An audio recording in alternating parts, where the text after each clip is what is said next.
যেন বিষ্ণু বলতেন ইদা সাআলতা ফাসআলিল্লাহ, যখন চাইতে মনে চায় আল্লাহর কাছে চাও, যখন সাহায্যের দরকার হয় আল্লাহর কাছে সাহায্য চাও। বিশ্বনবী নিজেও বিপদে পড়লে সাহায্য চাইতেন কার কাছে? আল্লাহর ওয়ালিরা বিপদে পড়লে সাহায্য চায় কার কাছে? তো আমরাও চাবো কার কাছে? এমনকি বিশ্বনবীর কাছেও সাহায্য চাওয়া যাবে না। বিশ্বনবীর মাকবারের সামনে আমরা মসজিদ নববীতে যখন সালাত পড়ে ওনার কবরের সামনে দাঁড়িয়ে যখন সালাম দেই, তখন বিশ্বনবীর কাছে কিছু চাওয়া যায় না। আল মাইয়িতু ফিল কবর কাল গরীকু ফিল বাহর, সাঁতার না জানা ব্যক্তি সাগরে পড়লে যেরকম অসহায়, মানুষ মরে গেলে এরকম অসহায়। সে আপনারে কিছু করতে পারে না। আপনি বরং তাকে দোয়া করে তার রুহে আপনি সওয়াব পৌঁছে দিয়ে আসবেন, তার জন্য ক্ষমা চাইবেন, ইস্তেগফার করবেন, কিন্তু তার কাছে কিছু চাওয়া যাবে? কিন্তু আমাদের দেশে চায় না। মাজারে যেয়ে চায় কি চায় না? দয়াল বাবার কাছে চায় কি চায় না? দয়াল বাবা রে দয়া করো আমারে, বলে, এখনো বলে। এত আমরা বুঝাই, তাওহীদের পক্ষে মানুষকে বুঝাই, শিরকের বিপরীতে আমরা মানুষকে সচেতন করি, এরপরেও বলে দয়াল বাবা রে দয়া করো আমারে। দয়াল বাবা আপনার দয়া করতে পারে না, দয়া করতে পারে কে? এজন্য জীবনের যে কোনো মুহূর্তে, যে কোনো পরিস্থিতিতে, সিচুয়েশনেই আমরা থাকি না কেন, আমরা সাহায্য চাইবে একজনের কাছে, চিল্লায় বলতে হবে তিনি কে? খ্রিস্টানরা বলে ওদের স্রষ্টা তিনজন। কয়জন? এটাকে আরবিতে বলে তাসলিফ, ইংরেজিতে বলে ট্রিনিটি, বাংলায় বলে ত্রিত্ববাদ। খ্রিস্টানরা তিন খোদায় বিশ্বাসী, আর আমরা কয় খোদায় বিশ্বাসী? এক খোদায়। খ্রিস্টানরা বলে আল্লাহ হচ্ছে একজন প্রভু, ঈসা আলাইহিস সালাম হচ্ছে দ্য সন অফ গড, আল্লাহর ছেলে। নাউজুবিল্লাহ পড়েন। আবার জিব্রাইল আলাইহিস সালামকেও আরেক খোদা মানে, তারা ওনাকে বলে দ্য হোলি স্পিরিট। কিন্তু আমরা বলি কুল হু আল্লাহু আল্লাহুস লাম ইয়ালিদ ওয়া লাম ইয়াকুল লাহু কুফুয়ান আহাদ। আমরা বলি আল্লাহ এক, অদ্বিতীয়, তিনি অমুখাপেক্ষী। গোটা বিশ্বের সবাই বিপদে পড়লে চায় কার কাছে? আল্লাহ চায় কার কাছে? হ্যাঁ, আল্লাহ কারো কাছে চায় না। এটাই হচ্ছে স্রষ্টা আর সৃষ্টির পার্থক্য। আমরা বিপদে পড়লে আল্লাহর কাছে চাই, আল্লাহ কারো কাছে চায়? আমাদের প্রয়োজন পূরণে আমরা আল্লাহর কাছে ঠেকা, আল্লাহ কি কারো কাছে ঠেকা? এজন্য আল্লাহ বললেন তোমরা সব ফকির। আমরা কি? রব্বুল আলামিন বলেন ইয়া আইয়ুহান নাসু আনতুমুল ফুকারাউ ইলাল্লাহ ওয়াল্লাহু হুয়াল গনিয়ুল হামিদ। ও দুনিয়ার মানুষেরা শোনো, তোমরা হলা ফকির, তোমাদের প্রয়োজনে আমার কাছে চাও, কিন্তু আমি আল্লাহ কারো কাছে চাই না। আমরা সবাই ফকির। আমরা কি? তাহলে ধনী কে? চিল্লায় বলেন ধনী কে? উনি কারো কাছে হাত পাততে হয় না, সবাই ওনার কাছে হাত পাতে। এজন্য আমরা ফকির, উনি হচ্ছেন ধনী। এজন্য সব বিপদে আপদে ওই ধনী আল্লাহর কাছে, অমুখাপেক্ষী আল্লাহর কাছে চাইতে রাজি আছেন তো? ছেলে হয় না, চাইবেন কার কাছে? মেয়ে হয় না, চাইবেন কার কাছে? না দুর্গার কাছে, সরস্বতী, খাজা বাবা, ল্যাংটা বাবা, আউলা বাবা, জাউলা বাবা, আছে না নাই? এগুলোর সাথে আমাদের কোনো সম্পর্ক নাই। সহজটা দিয়ে আমরা কত দিকে দৌড়াই। এক মসজিদে যে সেজদায় পড়ে কাঁদলেই আল্লাহ মনের সব বাসনা পূরণ করে দেয়, ঠিক কি না? আবার বিশ্বনবী বলতেন বিপদে পড়লে, যদিও বিপদটা ছোট হয়, আল্লাহর কাছে চাও। বিশ্বনবী বলতেন তোমার পায়ের জুতার ফিতাও যদি ছেড়ে যায়, মুচির দোকানে যাওয়ার আগে চাইবা কার কাছে? পায়ের জুতা ছিঁড়ে গেলে ঠিক করার জন্য কার কাছে যাই? আল্লাহর কাছে বলে যায়। মুচির দোকানে যাই না? তো বিষ্ণু বলেন মুচির দোকানে যাওয়ার আগে একবার আল্লাহর কাছে চাইও। সুবহানাল্লাহ পড়ে।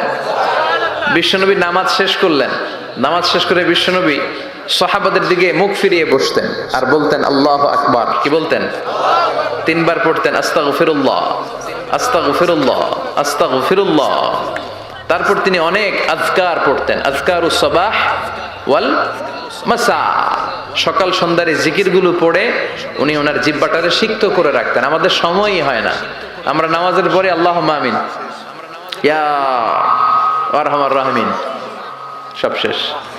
কোনো তাসবিহ তাহলিল নাই, জিকির আজকার নাই। বিষ্ণুনবী এটা করতেন না, তাসবিহ পড়তেন। তো বিষ্ণুনবী প্রায় দেখতেন এক সাহাবী সালাম ফিরানোর পরে দেয় দৌড়। বিষ্ণুনবী একদিন বলে, এই বসো, দৌড়াও কেন? কাজ আছে। বিষ্ণুনবী বললেন, আরে তাসবিহ পড়ে, এটা বড় কাজ। সাহাবী বলে, ইয়া রাসূলুল্লাহ, আমি আল্লাহর কাছে কি চাবো? আমার তো চাওয়ার কিছু নাই। বিষ্ণুনবী বললেন, লবণ চাও, লবণ। নুন চাও, এটা নুন। লবণটাও আল্লাহর কাছে চাইতে বলেছে। সুবহানাল্লাহ পড়বেন না? যে ঈমান ঈমানে ভুলে নাস্তিকতার মঞ্চে ওঠে, যে ঈমান বাতিল মতের দোসর হয়ে ফায়দা লুটে, আছে না নাই? যে ঈমান শুধুই কেবল খায় দায় আনন্দ করে, যে ঈমান বোঝে না যে আরাকানে ভাইরা মরে, যে ঈমান বাস্তবে নাই, যে ঈমান অন্তরে নাই, মুখে শুধু ফাঁকা বলি, কি করে তারে বলো ঈমানে বলি, কি করে তারে বলো ঈমানে বলি, কি করে তারে বলো ঈমানে বলি, ঠিক কিনা? তো ঈমানের বলে বলিয়ান হতে হবে, জ্বলে উঠতে হবে আপন শক্তিতে। রবির স্লোগান না? কথাটা ভালো। জ্বলে উঠতে হবে আপন শক্তিতে। তো এই জন্য ইমানদারের আওয়াজ হবে খুব বুলন্দ আওয়াজ। আপনাদের সুবহানাল্লাহ আলহামদুলিল্লাহর আওয়াজে আকাশ বাতাস চন্দ্র ভেদ করে এই আওয়াজ আল্লাহর আরশে যে ধাক্কা লাগতে হবে। চিল্লায় এখন ঠিক কিনা? এই শেষ পর্যন্ত এরকম বাঘের বাচ্চার মতো আওয়াজ করতে হবে। পারা যাবে না? ইনশাআল্লাহ পড়েন।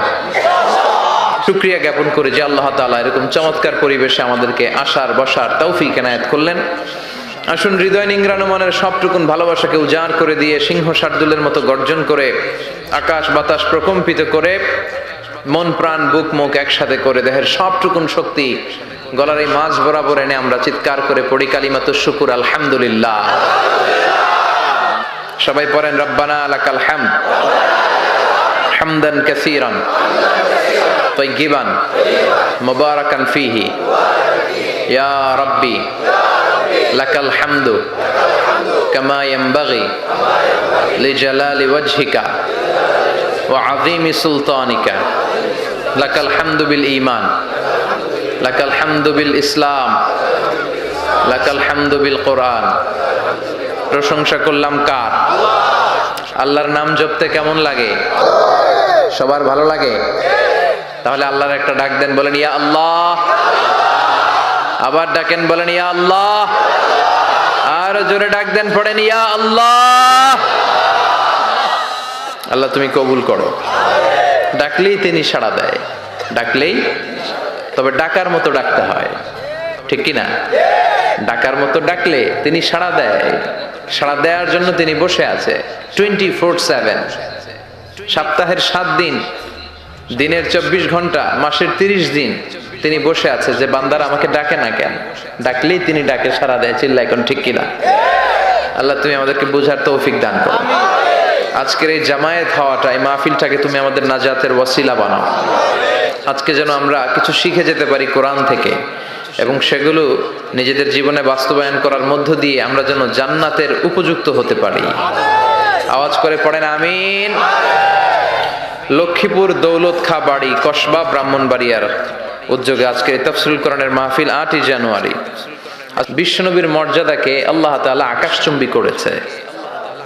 বিশ্বনবীর মর্যাদার সাথে কারো মর্যাদার কোনো তুলনা চলতে পারে? He is out of any kind of comparison, whether it's the knowledge or wisdom or personality or any criteria. He is out of any kind of comparison.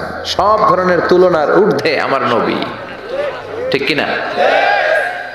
এজন্য আল্লাহ বলেছেন ওয়া রাফা'না লাকা যিকরাক, নবী আপনার স্মরণকে আমি সুউচ্চে তুলে ধরেছি। যেখানে আমার নাম ওইখানে আপনার নাম নবী। সুবহানাল্লাহ পড়েন। এজন্য আজানের শুরুতে আল্লাহু আকবার আল্লাহু আকবার, আশহাদু আল্লা ইলাহা ইল্লাল্লাহ আশহাদু আল্লা ইলাহা ইল্লাল্লাহ, এরপর আশহাদু আন্না মুহাম্মাদার, আছে না নাই? আবার যে কালিমা পড়ে আপনি মুসলমান হবেন সেখানেও নবীর নাম আছে না নাই? তার মানে যেখানে আল্লাহর জিকির, আল্লাহর স্মরণ, সেখানে বিশ্বনবীর স্মরণ আছে না নাই? এজন্য আল্লাহ বললেন ওয়া রাফা'না লাকা যিকরাক, নবী আপনার স্মরণকে আমি অনেক উপরে তুলে ধরেছি। আমি যেখানে আছি আপনি ওইখানে আছেন। সুবহানাল্লাহ পড়েন। আমরা আজকে যা শুনবো আমলের নিয়তে শুনবো, ইনশাআল্লাহ পড়েন। যা শুনবো নিয়ে যাওয়ার নিয়তে শুনবো, ইনশাআল্লাহ পড়েন।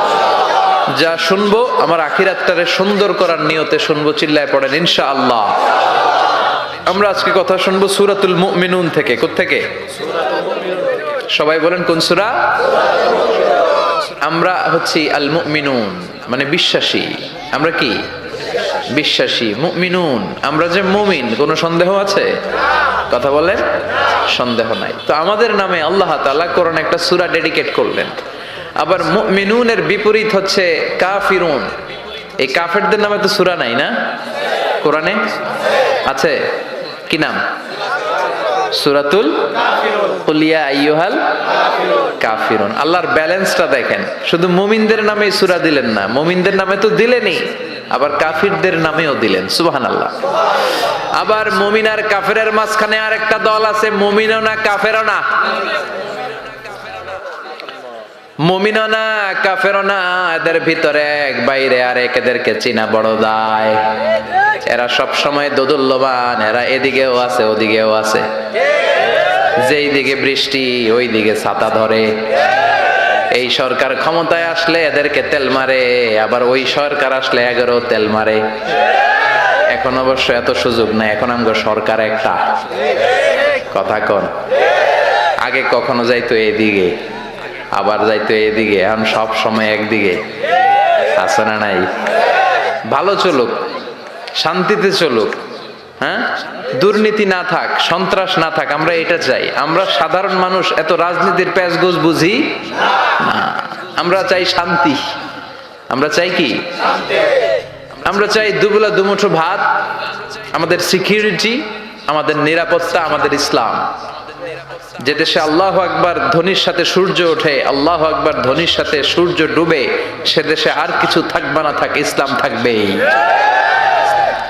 আমরা চাই আমার এই ইসলামের বিরুদ্ধে কেউ কথা না বলুক, আমার নবীর সম্মান নিয়ে কেউ ছিনিমিনি না খেলুক। আমরা চাই আমার এই কোরআনের ব্যাপারে কথা বলার স্পর্ধা যেন কারো কলিজায় না হয়। জোরে কোন ঠিক কিনা? সাধারণ জনগণ হিসেবে এতটুকু চাওয়া আমাদের থাকতে পারে না? আমাদের নেতা নেত্রীদের কাছে আমরা শুধু এটাই চাই। তো আল্লাহ বললেন গোলাম মুমিনদের নামে সূরা দিলাম সূরাতুল মুমিনুন, আবার কাফিরদের নামে সূরা দিলাম সূরাতুল কাফিরুন। আবার মাঝামাঝি একটা দল আছে, এরা মুমিন না, এরা কাফির না, এরা মুযাবযাবিন। এরা দুই নৌকায় পাড়া দিলে যে অবস্থা হয়, তাদের অবস্থা ওই রকম। এরা এদিকেও আছে ওদিকেও আছে, নেহি এদার নেহি ওদার, দরমিয়ান মে সদর বদর। আছে না নাই? নেহি এদার নেহি ওদার, দরমিয়ান মে সদর বদর। এদের উপরে ফিটফাট, ভিতরে গেছেন সদরঘাটে? মুখস্থ কয় খালি, দেখেন নাই সদরঘাটেরা গেছেন? সদরঘাট কি এখনো ফিটফাট হয় নাই? তো এদের অবস্থা হচ্ছে উপরে ফিটফাট, ভিতরে এদিকেও না ওদিকেও না, ভিতরে এক বাইরে আরেক। তার নাম মধু হই হই বিষ হাবাইলা। কয় মধু, কয় কি? আসলে এটা কি? এটা কি মুমিন না মুনাফিক? এই মুনাফিকদের নামও আল্লাহ একটা সূরা দিলেন। কি নাম সূরার? সূরাতুল মুনাফিকুন। দেখেন কোরআনের ব্যালেন্স কত সুন্দর। আল্লাহ বললেন মুমিনদের নামে সূরা দিলাম, কাফিরদের নামেও সূরা দিলাম। আবার মুমিনও না কাফিরও না, মাঝামাঝি একটা ওই দলের নামেও সূরা দিলাম সূরাতুল মুনাফিকুন। সুবহানাল্লাহ। আমরা মুনাফিক হতে চাই না, চাই কি হইতে চান? মুমিন যে হইতে চাই এটাও কইতে পারে না, জোর নাই। কি হতে চাই আমরা? মুমিন হতে চাই। ঈমানের পথে অবিচল থেকে আমার মরণ যেন হয়। পড়েন আমিন। তোমারই কাছে মিনতি আমার, তোমারই কাছে মিনতি আমার, মহামহিম দয়াময় ইমানের পথে অবিচল থেকে আমার মরণ যেন হয়। পড়েন আমিন। আমরা ইমানের জীবন চাই, ইমানের মৃত্যু চাই, আমরা শাহাদাতের তামান্না চাই। আল্লাহ তুমি কবুল করে নাও। বিষ্ণুই বলেন যারা শাহাদাতের তামান্না অন্তরে রাখে না ওরা মুমিন হতে পারে। আর শাহাদাতের তামান্না অন্তরের মধ্যে রেখে লোকটা যদি বিছানায় পড়েও মারা যায়, শহীদদের কাতারে কিয়ামতের দিন তারে দাঁড় করাইয়া দিবে কে?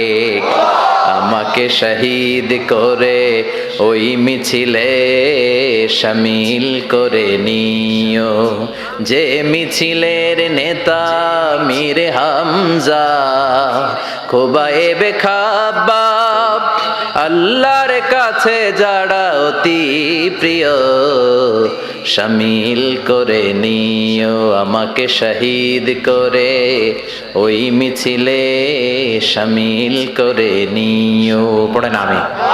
চিল্লায় পড়েন আমিন। মরতে যখন হবেই আমরা শাহাদাতের মৃত্যু চাই। সাইয়েদনা ওমর ফারুক আল্লাহর কাছে দোয়া করতেন, আল্লাহ আল্লাহুম্মা রযুকনা শাহাদাতান ফি সাবিলিক ওয়াল মাউতা ফি হারামি রাসূলিক। ও আল্লাহ আপনি আমার শাহাদাতের মৃত্যু দেন, আমার মৃত্যু পৃথিবীর কোন শহরে না দিয়ে বিশ্বনবীর শহর মদিনাতে আমার মৃত্যু দেন। ওনার দোয়া কবুল করে নিয়েছে কে? উনি অ্যাসাসিনেটেড হয়েছেন, আত্মাইর আঘাতে উনি নিহত হয়েছেন। আর ওনার কবরটা আছে বিশ্বনবী, তার পাশে আবু বকর, তার পাশে ওমরে ফারুক শুয়ে আছে। সুবহানাল্লাহ পড়েন।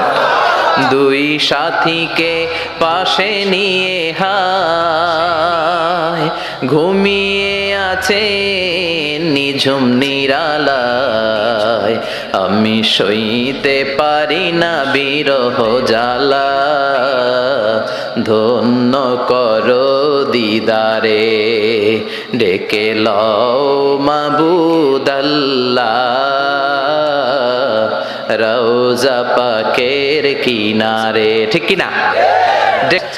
এক নাম্বার প্রক্রিয়া মিসলা সলসলাতিল জারাস, ঘন্টার ধ্বনির মতো বিশ্বনবীর কাছে কোরআন পাঠাতো কে? ঘন্টা চিনেন না? এদিকে হাই স্কুল আছে লক্ষ্মীপুরে, আছে? এই হাই স্কুলে বা প্রাইমারি স্কুলে ছুটির সময় দপ্তরি ঘন্টা বাজায় না? ঘন্টা বাজালে কি হয়? আওয়াজ হয়। বিশ্বনবী বলেন ঘন্টার ধ্বনির মতো বিকট আওয়াজে রব্বুল আলামিন আমার কাছে কোরআন পাঠাতো। এই পদ্ধতিতে বিশ্বনবীর কাছে যখন কোরআন আসতো, প্রচন্ড শীতের রাতে বিশ্বনবী ঘামতে ঘামতে হয়রান হয়ে যেতেন। সুবহানাল্লাহ। কি মজার কোরআন আমরা পাইছি, খুলি আর পড়ি। বিশ্বনবী এই কোরআনকে রিসিভ করতে কত কষ্ট করেছেন। শীতের রাতে, কনকনে শীতের রাতে এই কোরআনকে রিসিভ করতে যে উনি ঘেমে একাকার হয়ে যেতেন। এই হলো একটা প্রক্রিয়া, ঘন্টার মতো কোরআন আসতো। দুই নাম্বার প্রক্রিয়া মিন ওয়ারাইল হিজাব, পর্দার অন্তরাল থেকে আল্লাহ নিজেই কোরআন পাঠিয়ে দিতেন। বিশ্বনবী আল্লাহরে সরাসরি দেখে নাই। মেরাজের রাতে যখন আল্লাহর দিদারের জন্য গিয়েছিলেন, কথা শুনেছেন কিন্তু দেখে নাই। দুনিয়ার বুকে থেকে আল্লাহরে দেখা যাবে? জান্নাতে না ঢুকে আল্লাহরে দেখা যাবে নাকি? কথা বলেন। আল্লাহর সৌন্দর্য দেখার মতো কোয়ালিটি আমাদের আছে? আল্লাহর চেয়ে সুন্দর কেউ আছে? দুনিয়া সুন্দর, মানুষ সুন্দর, আসমান সুন্দর, জমিন সুন্দর, সুন্দরে সুন্দরে পাল্লা, জানি না কত সুন্দর তুমি আল্লাহ, জানি না কত সুন্দর তুমি আল্লাহ। সুবহানাল্লাহ পড়েন। মেরাজের রাতে আল্লাহর দেখেন নাই, পর্দার এপাশ থেকে আল্লাহ কথা বলে আর নবী শুনে, নবী কথা বলে আল্লাহ শুনে। সুবহানাল্লাহ। এই পর্দার ওই পাশ থেকে সরাসরি আল্লাহ ওহী করেছেন, বিশ্বনবী রিসিভ করেছেন। গেল দুই পদ্ধতি। তিন নাম্বার ফিল মানাম, স্বপ্নে বিশ্বনবীর কাছে ওহী পাঠিয়ে দেয়া হয়েছে। কিন্তু কোরআনের কোন আয়াত এই স্বপ্নের পদ্ধতিতে আসে নাই, সব জাগ্রত অবস্থায় এসেছে। সুবহানাল্লাহ পড়েন। এরপরে সাইয়েদনা জিব্রাইল মাঝে মাঝে নিজের সূরতে ওহী নিয়ে আসতেন। দুইবার বিশ্বনবী সাইয়েদনা জিব্রাইলকে নিজের সূরাতে দেখেছিলেন। এক দেখেছিলেন হেরা গুহায়, দুই দেখেছিলেন সিদরাতুল মুনতাহায়। সাইয়েদনা জিব্রাইলের সূরাতে যখন সাইয়েদনা জিব্রাইল কোরআন নিয়ে আসতেন, তখনও বিশ্বনবী ভয় পেয়ে যেত। আল্লাহু আকবার। এরপরে আরেকটা পদ্ধতি হচ্ছে বিসূরাতিন নাস ইয়াতামাসসালু লাহু আল মালাকু রাজুলান। সাইয়েদনা জিব্রাইল ওনার নিজের সূরাতে আসতো না, মানুষের সূরাতে আসতো। বিশ্বনবী বলতেন এইভাবে কোরআন আসলে আমার রিসিভ করতে খুব আরাম লাগতো, কারণ মানুষ দেখা যাইতেছে, মানুষ কয় আর মানুষ শোনে, রিসিভ করতে বড় মজা। চিল্লায় কোন সুবহানাল্লাহ। এরপরে আরেকটা পদ্ধতি হচ্ছে মিসলা দাওয়িয়া সাউতিন নাহাল, মৌমাছির গুনগুন শব্দের মতো চারদিকে ভনভন ভনভন গুনগুন গুনগুন শব্দ শোনা যায়। আসলে গুনগুন না, কোরআন নাজিল করে কে? সাইয়েদনা ওমরে ফারুক বললেন, হঠাৎ আমরা ভনভন শব্দ দেখতে পেলাম, তাকিয়ে দেখি কোনো মৌমাছি নাই। হঠাৎ দেখলাম বিশ্বনবী আমাদের দিক থেকে চেহারাটা ঘুরিয়ে কাবার দিকে করলেন। হঠাৎ কিছুক্ষণ বিশ্বনবী একা একা মনোযোগী হয়ে কি যেন নিলেন, তারপরে আবার আমাদের দিকে মুচকি হেসে বললেন, ও সাহাবীরা শোনো, এই মাত্র কোরআনের 10টা আয়াত আল্লাহ আমার উপর নাজিল করেছে। আরে 10টা আয়াতের মধ্যে রব্বুল আলামিন মুমিনদের 7টা গুণাবলীর বর্ণনা দিয়েছে। কোন মুমিন যদি এই 7টা গুণ নিজের মধ্যে ধারণ করতে পারে, রব্বুল আলামিন ওই ব্যক্তিকে জান্নাতের মালিক বানায়া দিবে। আল্লাহু আকবার! কত নেয়ামত, কত অপরচুনিটি, কত প্রিভিলেজ আল্লাহ আমাদেরকে দিয়েছেন নিজেদেরকে সম্মানিত করার। এরপরও আমরা কোরআন মানতে চাই না।